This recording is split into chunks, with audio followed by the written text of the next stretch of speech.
여러분, 말씀을 들을 때 이 한 가지를 반드시 기억해야 됩니다. 뭐냐면 말씀대로 내가 살겠습니다.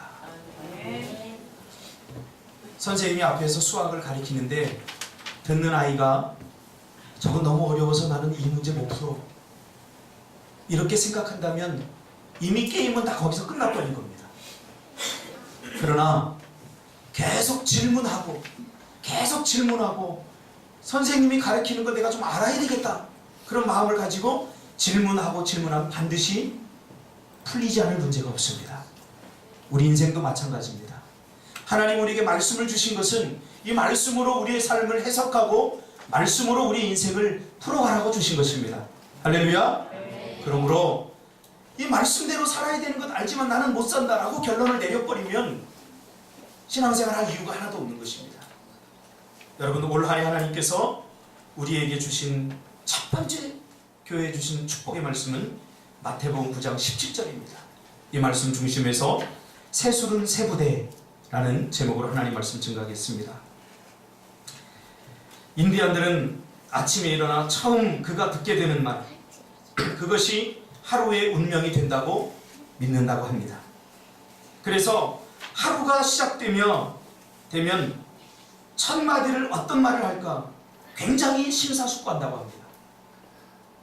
자서 부시시 일어나서 하품으로 하루를 시작하는 것이 아니라 인디안 부모님들은 어떻게 우리 자녀를 축복해 줄까, 그래서 일어나자마자 경건하게 묵상을 하고 오늘 우리 아이에게 이런 축복을 해주겠다, 이렇게 살았으면 좋겠다, 그 말을 자녀들에게 축복으로 해준다고 합니다.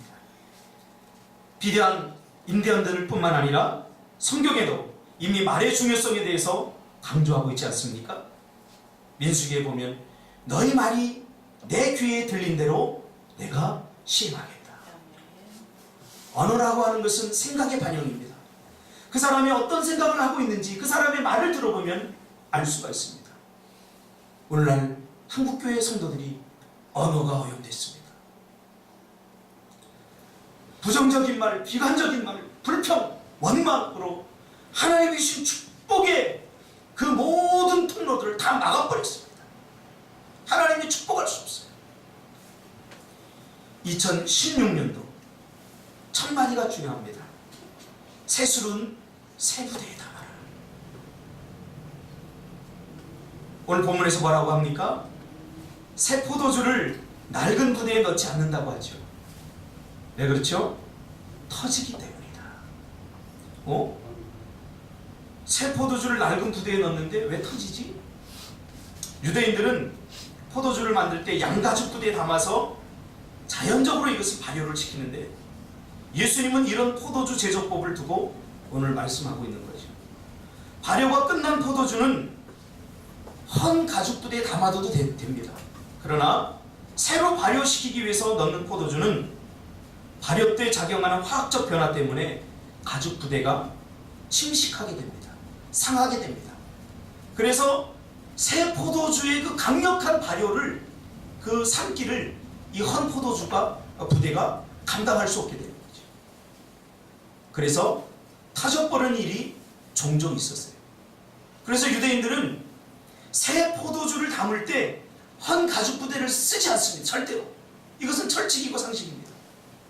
머리가 이렇게 되지 않은 한 헌 가죽 부대, 작년에 담았던 그 가죽 부대에 새 포도주 만들 것을 발효액을 절대 넣지 않습니다.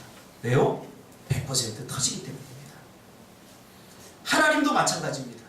하나님은 당신의 은혜를 우리의 마음에 더러운 그릇에 절대 담지 않습니다. 왠지 아시죠? 더러운 내 마음과 하나님의 은혜가 섞여버리면 이게 은혜가 더 이상 우리를 은혜스럽지 못하게 하기 때문이죠. 그래서 하나님 항상 우리에게 새 포도주를 준비하라고, 새 부대를 준비하라고 그렇게 말씀하는 거죠. 유대인들은 율법주의자들이다, 우리가 흔히 이렇게 알고 있지만 사실 제 공부해 보니까 유대인들은 율법주의자가 아니라 규칙주의자고 전통주의자들입니다. 유대인들이 하나님의 말씀대로 율법대로 산 적이 있습니까? 단 한 번도 없습니다.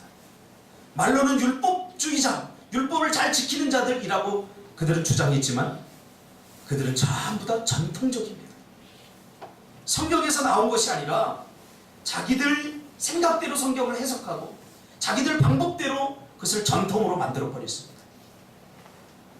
그리고 자기네들 규칙을 만들어, 성경에서 원하지 않는 규칙들을 수십 가지 수만 가지 만들어 놓고 그것을 지키는 데 혈안이 되어 있었지 하나님의 말씀대로 살려고 노력하는 적은 전혀 없습니다. 그래서 우리가 유대인들을 가리켜 말할 때 율법주의자다 이 말은 절대 옳지 않습니다. 그들은 규칙주의자들이고 전통주의자들입니다. 오늘 본문은 예수님께서 이 유대인들을 향해 주신 말씀이에요. 유대인들이 가지고 있었던 그 헌부대, 낡은 생각, 낡은 구조적 삶의 시스템, 그거를 가지고는 새로운 예수 그리스도의 은혜, 새로운 예수 그리스도를 담을 수 없다. 복음서에 보면 갈등하는 것이 나타나지 않습니까? 예수님께서 말씀하시면 유대인들은 그걸 받아들이지 못하는 거예요. 담을 수 없는 거죠. 담을 수 없는 거죠. 담을 수 없는 거죠. 그러니까 비난하고 거절하고 마침내 예수 그리스도를 십자가에 달아 죽게 만들었습니다. 우리가 신앙생활 하는 것도 마찬가지입니다. 어제의 생각, 낡은 생각들, 세상적인 방법, 세상의 시스템, 그것들이 내 안에 가득 차 있는 한 하나님의 은혜를 우리가 누릴 수 없습니다. 우리는 선택해야 됩니다. 만일 여호와가 하나님은 그를 섬기고 만일 바알이 하나님은 그를 섬기게 됩니다. 둘 다 가질 수 없습니다. 돈과 하나님을 겸하여 섬길 수 없습니다. 자녀와 하나님을 겸하여 섬길 수 없습니다. 내가 좋아하는 그 어떤 것과 하나님을 겸하여 섬길 수 없습니다. 저도 겸하여 섬길 수 있다고 말하고 싶습니다. 참 두려운 말이에요. 그러나 성경은 그렇게 말하고 있지 않습니다. 그러므로 우리의 마음이 새로워지지 않으면 아무것도 새로워지지 않아요. 겉모양 아무리 바꿔보십시오. 절대 새로워지지 않습니다. 마음을 새롭게 해요. 근데 그 마음을 새롭게 하는 것은 내 의지로 안 됩니다.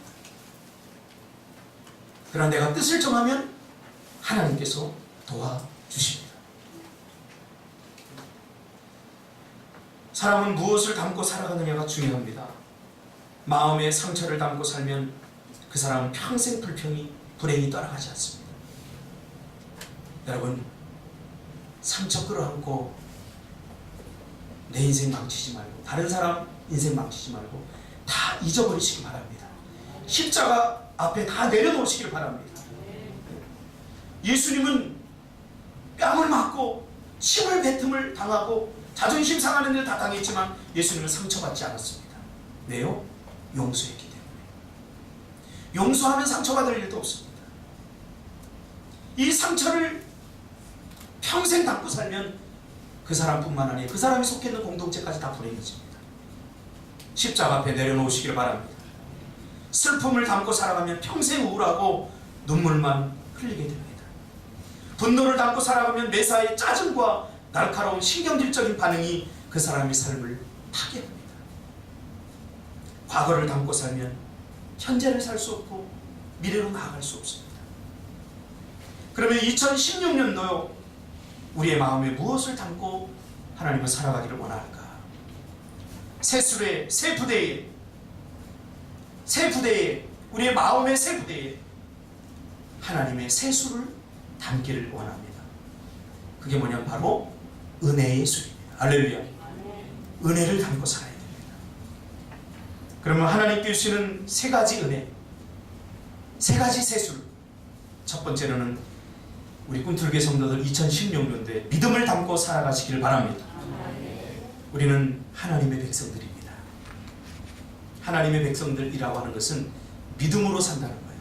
세상 사람들은 자기의 처세술, 자기의 경험, 자기가 가지고 있는 어떤 선택과 판단의 근거들, 그런 경험들을 갖고 살아갑니다. 그러나 하나님의 백성들은 하나님의 말씀으로 사는 사람들입니다. 믿음으로 사는 사람들입니다. 사람들이 우리에게 너 누구야? 라고 묻는다면 여러분 뭐라고 대답하시겠습니까? 김태환 지사 누구야? 맨 먼저 뭐라고 대답해야 되지? 뭐가 떠올라야 돼요? 뭐가 떠올라요? 나 김치떡볶이 사장이야. 아닙니다. 제일 먼저 떠올라야 될 것이 뭐냐면 나 예수 믿는 사람이야. 이게 제일 먼저 떠올라야 돼. 너 누구야? 나 박사학위 딴 박사야. 그 사람은 예수로 사는 사람은 아닙니다. 믿음으로 사는 사람은 아닙니다. 자기가 가지고 있는 학위, 나 사장이야 그런 사람은 자기가 가지고 있는 돈으로 사는 사람이죠. 그러니까 제일 먼저 떠오르는 거죠. 여러분 2016년도 살아가면서 박상훈 집사 너 누구야? 라고 묻는다면 나 예수 믿는 사람이야. 나 하나님의 백성이야. 이것이 제일 먼저 나오기를 주님의 이름으로 축복합니다.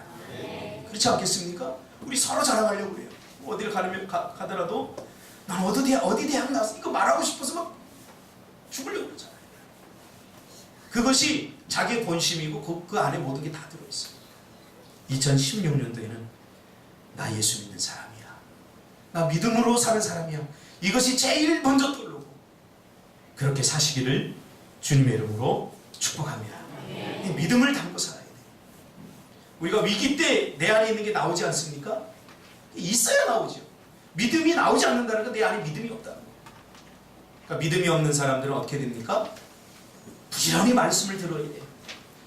믿음은 들음에서 나며 들음은 하나님의 말씀으로 말미암는다. 할렐루야. 그러니까 자꾸 들어야 돼요. 자꾸 들어야 돼요. 히어링 하지 말고 리스닝.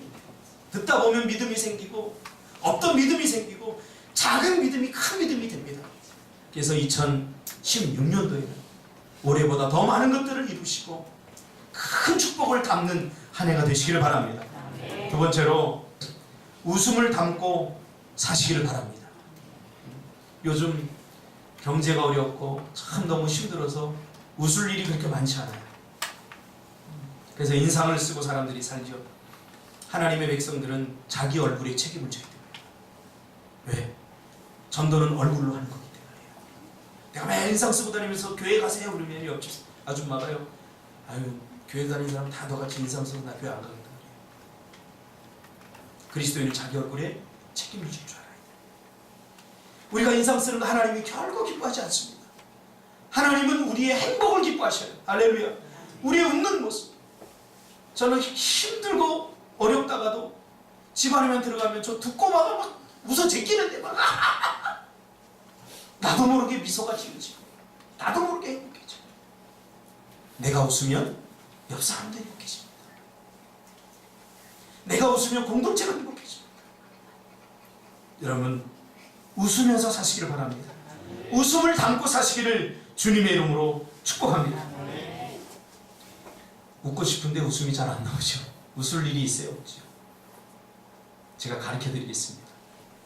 웃으려면, 기쁘게 살려면 매일 기도하고 쉬지 말고 기도하면 웃음이 떠나지 않고 즐겁게 살 수 있습니다. 할렐루야. 제 말이 아닙니다. 하나님이 이사야서 61장에 이렇게 말씀했습니다. 하나님을 의지하는 자, 곧 기도하는 자에게 하나님은 근심 대신 기쁨과 화평을 주신다고 약속하셨습니다. 가만히 생각해 보세요. 기도가 끊어지고 기도하지 않을 때 근심이 나를 억누르고 염려가 억누릅니다. 그러나 기도하고 나면 근심이 떠나가 버려요. 어떤 희망이 생겨버립니다. 여러분 기도하면 웃을 수 있습니다. 할렐루야. 네, 그래서 인상 쓰지 말고요, 하나님 앞에 나와서 인상 쓰세요. 기도하면 하나님께서 우리의 얼굴 표정을 바꿔주시고 우리의 마음을 바꿔주시고 우리 인생을 바꿔주십니다. 할렐루야. 제가 증인이죠.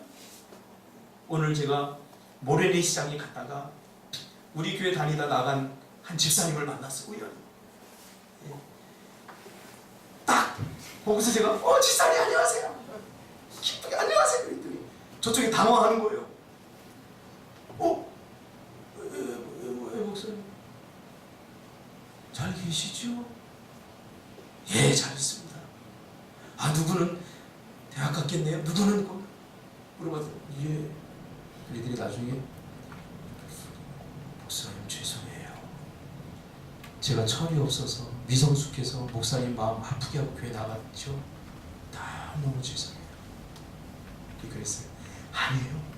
집사님 때문에, 저희 집사님이 계신 동안에 제가 너무 좋았어요. 집사님이 저에게 사줬던 양복 제가 잊지 못해요. 절대 그런 마음 갖고 살지 마세요. 하나님이 때가 돼서 보내셨고 때가 돼서 다시 가신 거니까 걱정하지 마세요. 그랬더니 이분이 당황하면서 이렇게 가시더라고요. 정말이죠. 그런 마음으로 축복해 줬어요. 그분 나가실 때도 제가 그렇게 축복했어요. 웃음을 빼앗기지 말기를 바랍니다. 사단에게 우리의 웃음을 빼앗기지 마세요. 하나님이 주신 구원의 감격과 구원의 기쁨을 2010년도에는 무슨 일이 있어도 빼앗기지 않기를 주님의 이름으로 축복합니다. 빼앗길 만하면 어떻게 돼요? 박상훈 집사, 빼앗길 만하면 어떻게 돼요? 그렇지, 기도해야지. 뭘 오래 걸려 그게. 기도해야지. 기도해도 안 될 것 같은 사람은, 기도해도 웃음이 안 나올 것 같은 사람은 웃음이 나올 때까지 기도하시기 바랍니다. 할렐루야. 제 친구 목사가 웃음 치료하는데 제가 그래도 기도해도 웃을 일이 없으면 그 친구 내가 한테 데려다 줄게요. 그 친구 대머리 가발 쓰고 막 돌아다니면서 웃기더라고요. 여러분, 이사야 61장, 하나님을 의지하는 자, 곧 기도하는 자에게 하나님은 근심 대신 기쁨과 화평을 주십니다. 하나님은 우리를 얼마나 사랑합니까? 너무너무 사랑하지 않습니까? 미스차, 주영이 사랑하죠? 주영이가 매일 인상 쓰고 다니면 좋겠죠? 매일 안 좋죠? 그렇죠? 아니, 팍하지 말고 기도해야 돼. 기도해야 돼. 팍하면 또 주영이가 열받아갖고 집 나가버려요. 그러니까 기도해야 돼요. 하나님도 마찬가지예요. 하나님, 우리의 우울한 모습, 우리의 근심에 가득 찬 모습, 그 길을 다 열어주셨잖아요. 수고하고 무거운 짐진 자들아 다 내게로 오라. 내가 너희를 쉬게 하리라. 너희들 인생의 짐이 너무 무겁기 때문에 너희들 그거 지면 너희들 웃을 날이 없어. 그러니까 그 짐 다 나한테 줘. 그리고 너희는 내가 주는 쉽고 가벼운 짐을 져. 그렇게 주님 말씀해 있잖아요. 그 쉽고 가벼운 짐 중에 하나가 기도의 짐입니다. 기도가 어렵습니까? 어렵지 않아요. 구하면 주시는데 왜 어렵습니까? 구하면 제주도 땅도 주시고, 구하면 하나님께서 어떤 것도 있게 하시는데요. 상진 집사가 오늘 제주도 갔다 왔어요. 우리 땅도 좀 보고 또 부모님 모시고 이렇게 갔다 왔어요. 오늘 하는 말이 딱 와서 나한테 딱 첫 번째 하는 말이, 목사님, 난 더 많이 살 걸 그랬어요. 그때 제가 그랬어요. 우리 더 많이 삽시다. 더 많이 합시다. 그랬더니 돈이 없는데 뭐. 그러나 그때는 우리가 최선을 다했어요. 잊어버려야지. 우리 땅 장사할 거 아니니까 꿈틀하게 부지 준 것으로 이제 잊어버리시기 바랍니다. 바라옵기는 2016년도 웃음을 담고 사시기를 바랍니다. 내가 담아야 옆에 있는 아내, 남편이 웃을 일이 생겨요. 여기 웃음이 있어야 웃게 만들죠. 웃음이 없으니까 웃게 못 만드는 거예요. 좀 여유를 가지자고요. 너무 경쟁하지 말자고요. 이만하면 우리 먹고 살만한 거 아닙니까? 뭐 얼마큼 더 얻어야 우리가 행복합니까? 지금 행복하지 못하면 내일도 행복하지 못한 거예요. 지금 행복하면 내일도 행복할 수 있습니다. 웃음을 가득 담고 사시기를 주님의 이름으로 축복합니다. 네. 자, 2016년도에 첫 번째 뭐를 담으라고요? 믿음을 담고, 두 번째 웃음을 담고. 그래서요, 서로 보면 미친 듯이 웃으시기를 바랍니다. 할렐루야. 네, 한번 바라보세요, 옆 사람. 네. 자, 지금 내가 하나의 원칙을 발견했어요. 뭘 발견했냐면, 딱 돌아보면서 옆 사람이 웃으니까 자기도 올라가더라고요. 지금 보니까 은주가 별로 안 웃었었거든? 근데 민지가 막 이렇게 하고 바라보니까 은주 입이 여기까지 올라가더라고요. 바로 그겁니다. 내가 웃음을 담아야 됩니다. 누가 나서 웃겨줘. 그리고 개그 콘서트 받자. 아무 소용 없어요. 마지막 세 번째로, 행함을 담고 사시기를 바랍니다. 알면 행하시기를 바랍니다. 그래서 올 한 해는 하고 싶은 일, 머리와 생각 속에만 가두지 마시고 무조건 도전하고 무조건 행하시기를 주님의 이름으로 축복합니다. 이거는 되고 이거는 안 되고 자꾸 이렇게 따지지 마세요. 하나님이 기뻐하고 내 남편과 내 아내가 기뻐하고 내 주위의 이웃들이 기뻐한다면 여러분 두 팔 걷어붙이시고 행하시기를 주님의 이름으로 축복합니다. 했으면 좋겠어요가 아니라 할게요. 그렇게 하시기를 주님의 이름으로 축복합니다. 그래서 올 한 해 지금까지 여러분 얻어보지 못한 축복과 내가 일평생 살아가면서 누려보지 못한 그런 회복과 그런 기쁨을 누리시기를 그렇게 될 것을 저는 확신합니다. 할렐루야. 그래서 올 한 해 표어가 Upgrade Your Life입니다. 너의 인생을 향상시켜라. 이거를 기독교적으로 우리 성경적으로 바꾸면 너의 인생을 성숙시켜라, 성장시켜라, 그런 말입니다. 더 성장해야 돼요. 더 높이 올라가요. 높이 올라가면 더 많은 것들이 보일 수 있습니다. 그래서 2016년에는 여러분 인생이 하나님이 기뻐하는 그런 성적 자랄, 그런 영적 거목들이 되시기를 주님의 이름으로 축복합니다. 기도하겠습니다. 걸어가신 아버지 하나님 감사합니다.